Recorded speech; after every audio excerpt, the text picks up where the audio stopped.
जय हिंद स्टूडेंट्स। तो आइए क्लास को शुरू किया जाए। हम लोग पढ़ रहे हैं क्लास 10th में मैथ्स के बुक को और इसमें शुरू किए हैं समानांतर श्रेणी। समानांतर श्रेणी का ये हम लोग का तीसरा क्लास है और इस क्लास में हम लोग करेंगे प्रश्नावली 5.1 के प्रश्न संख्या 3 को। प्रश्न संख्या 3 में 1 से लेकर 4 तक क्वेश्चन दिया है। इससे पहले के क्लास में हम लोग प्रश्न संख्या 2 किए थे और समानांतर श्रेणी के सबसे पहले वाले क्लास में हम लोग सीखे थे कि एपी क्या होता है अर्थात समानांतर श्रेणी क्या होता है और सर्वांतर क्या होता है। तो वहाँ हम लोग सीखे थे कि समानांतर श्रेणी संख्याओं की एक सूची होती है जिसका प्रत्येक पद अपने से ठीक पहले वाले पद में एक निश्चित संख्या जोड़ने से प्राप्त होती है और उस निश्चित संख्या को ही हम लोग क्या कहते हैं, सर्वांतर कहते हैं। तो आइए अब देखते हैं कि प्रश्न संख्या 3 में क्या दिया है और क्या निकालना है।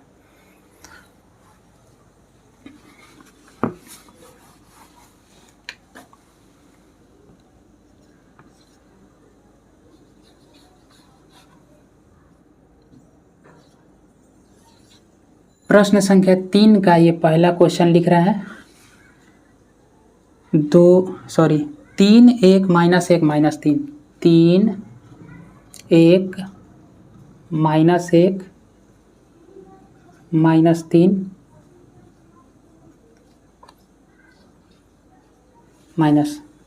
अब देखिए आप लोग बुक सामने रख कर पढ़िएगा क्योंकि हम क्वेश्चन जब लिखेंगे ना तो यहाँ पर समय ज़्यादा लग जाएगा, इसलिए क्वेश्चन को हम पढ़ दे रहे हैं। आप लोग बुक सामने रखिए बगल में और उसको ध्यान दीजिए। प्रश्नावली 5.1 के प्रश्न संख्या 3 कह रहा है कि निम्नलिखित में से प्रत्येक एपी के लिए प्रथम पद तथा सार्वंतर लिखिए। देखिए इसमें क्या लिखना है, संख्याओं की एक सूची दिया है और ये जितना संख्या 3 नंबर प्रश्न में जितना भी संख्याओं की सूची दिया है ये सब क्या है, अपने आप में एपी है। क्यों एपी है? क्योंकि प्रश्न बोल रहा है कि निम्नलिखित एपी के प्रथम पद तथा सार्वंतर लिखिए। निम्नलिखित में से प्रत्येक एपी के लिए प्रथम पद तथा सार्वंतर लिखिए, अर्थात नीचे जो दिया है, निम्नलिखित का मतलब होता है कि नीचे जो दिया है वो एपी में है, उसके लिए प्रथम पद लिखना है और सार्वंतर लिखना है। तो हम आप लोग को बताए थे कि संख्याओं की सूची में ये पहला पद है तो इसको A1 से सूचित करते हैं, ये दूसरा पद है तो इसको A2 से सूचित करते हैं, तीसरा पद को A3 से, चौथा पद को A4 से और आगे ऐसे बढ़ता चल जाएगा। nवां पद का मतलब होता है AN, यानी AN से nवां पद को सूचित करते हैं। तो देखिए A1 बराबर 3 और A2 बराबर 1, A3 A4 हम नहीं लिखेंगे। क्यों? क्योंकि हमें प्रश्न का उत्तर ही देना है ना, और प्रश्न में पूछा है कि प्रथम पद लिखिए और सार्वंतर लिखिए। तो हम इस तरह से संख्याओं प्रश्न को उतारेंगे। एक बार A1 हमको दिया है, हमको पता चल गया कि प्रथम पद कितना है, 3 है, ये क्वेश्चन में दिया है। अब हमको निकालना है सार्वंतर। तो सार्वंतर के लिए सूत्र होता है A2 माइनस A1। तो फिर A3 या A4 लिखकर अपना पाना भरने की क्या आवश्यकता है, डायरेक्ट लिखते हैं D बराबर, यानी D को सार्वंतर कहते हैं। D बराबर सूत्र रहता है A2 माइनस A1। D बराबर A2 कितना दिया है, तो देखिए A2 दिया है 1, आई माइनस है तो माइनस A1 लिखना है। A1 कितना है, 3 है। अब D बराबर 1 माइनस 3, तो देखिए 3 माइनस में है और 1 प्लस में है, तो 1 छोटा है 3 बड़ा है, तो 3 में से 1 को घटाएंगे तो हो जाएगा 2, लेकिन 3 में से घटाए हैं ना, 3 का साइन क्या है, माइनस में है, तो यहाँ भी माइनस हो जाएगा। तो D का मान मिल गया हमको -2। तो यहाँ पर लिखेंगे कि अतः प्रथम पद बराबर, प्रथम पद देखिए कितना है, 3 है,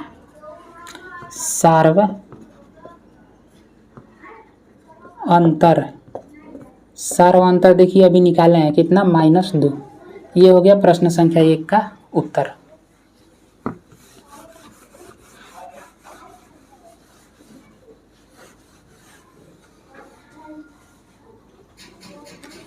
आइए प्रश्न संख्या 2 को देखते हैं। प्रश्न संख्या 2 में दिया है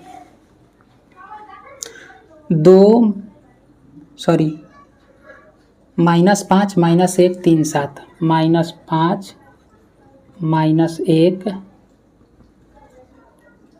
3 और 7 दिया है।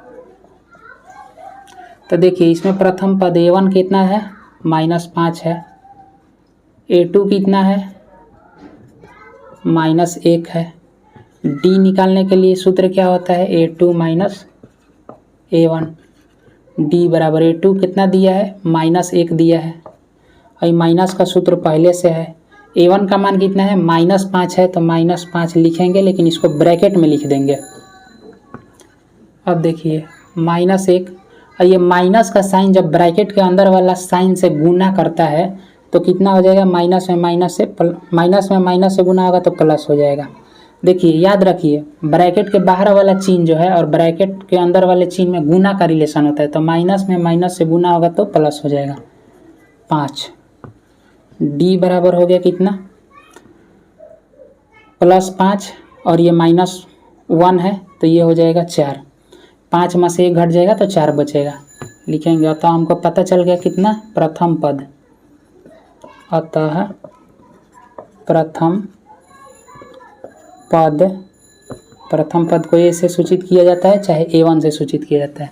प्रथम पद कितना है, -5। सार्व अंतर को D से सूचित किया जाता है, कितना निकाले हैं, 4। ये प्रश्न संख्या 2 का उत्तर हो गया, क्योंकि हमें अंत में क्या पूछा था, प्रथम पद और सार्वंतर लिखिए, तो प्रथम पद और सार्वंतर लिख दिए।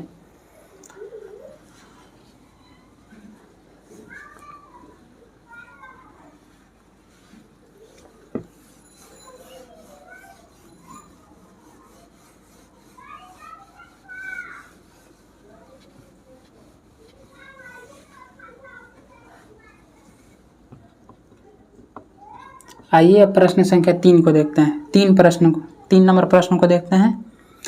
3 नंबर प्रश्न में दिया है 1/3,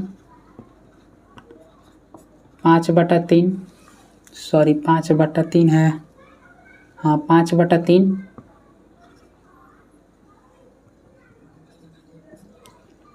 9/3, 13/3,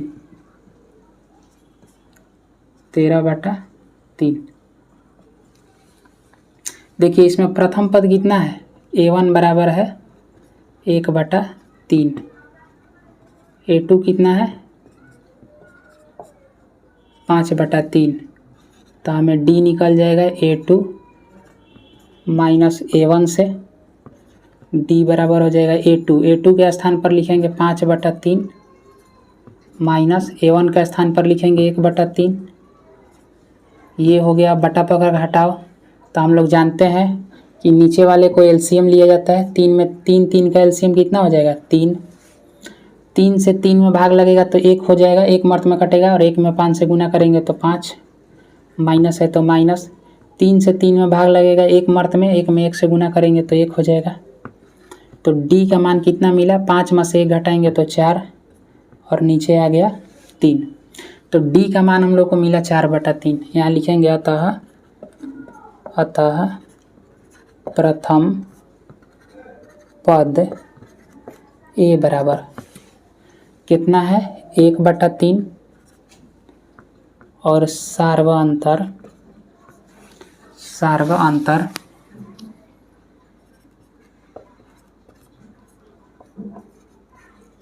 D बराबर है 4/3। तो ये प्रश्न संख्या 3 का ये तीसरा क्वेश्चन है।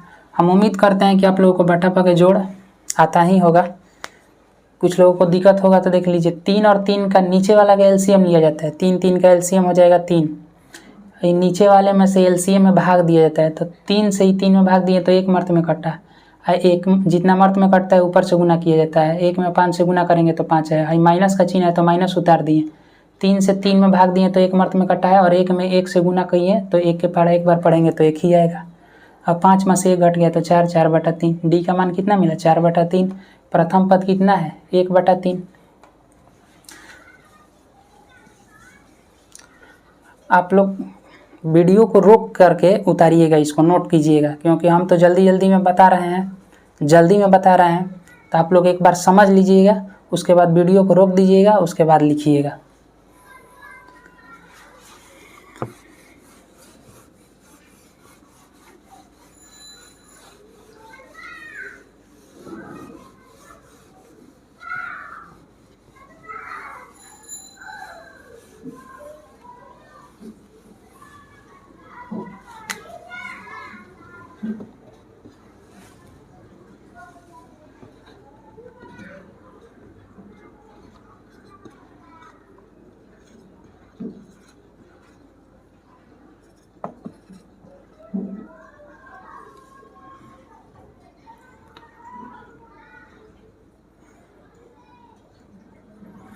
देखिए तीसरा का ये चौथा क्वेश्चन दिया है 0.6, 1.7, 2.8, 3.9।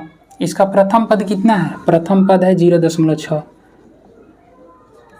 0.6। A2 कितना है? 1.7। अब यहाँ से हम D निकालेंगे, A2 माइनस A1। A2 कितना दिया है? तो A2 दिया है 1.7, माइनस है तो माइनस का साइन। A1 कितना है? 0.6। अब देखिए 1.7 में से 0.6 को घटाएंगे तो देखिए कितना होगा। 7 में से 6 को घटाएंगे तो 1 हो जाएगा। ये दशमलव में से दशमलव घटाएंगे तो दशमलव यहाँ पर आ जाएगा अपने आप जगह पर। 1 में से 0 को घटाएंगे तो हो जाएगा 1। तो D का मान कितना मिला? 1.1 लिखेंगे। अतः प्रथम पद A बराबर, प्रथम पद 0.6 है, सार्व अंतर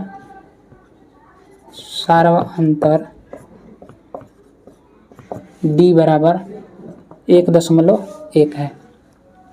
तो देखिए ये 3 नंबर का ये चौथा क्वेश्चन था। तो आज के क्लास में हम लोग सीखे नहीं, सीख तो पहले ही गए हैं, समानांतर श्रेणी क्या होता है और सार्वअंतर क्या होता है, बस वही चीज़ों को बनाना था। आज की इस क्लास में हम लोग प्रश्न संख्या 3 को सॉल्व कर लिए। प्रश्न संख्या 3 में 4 को क्वेश्चन दिया था, इसमें कुछ भी नहीं था। प्रथम पद तो AP संख्याओं की सूची में दिखाई दे रहा था, सार्वअंतर निकालना था, जो कि सार्वअंतर का सूत्र होता है A2 माइनस A1 पर हम लोग सारा क्वेश्चन बना दिए। तो आज की क्लास में इतना ही, फिर मिलते हैं अगले क्लास में, तब तक के लिए जय हिंद।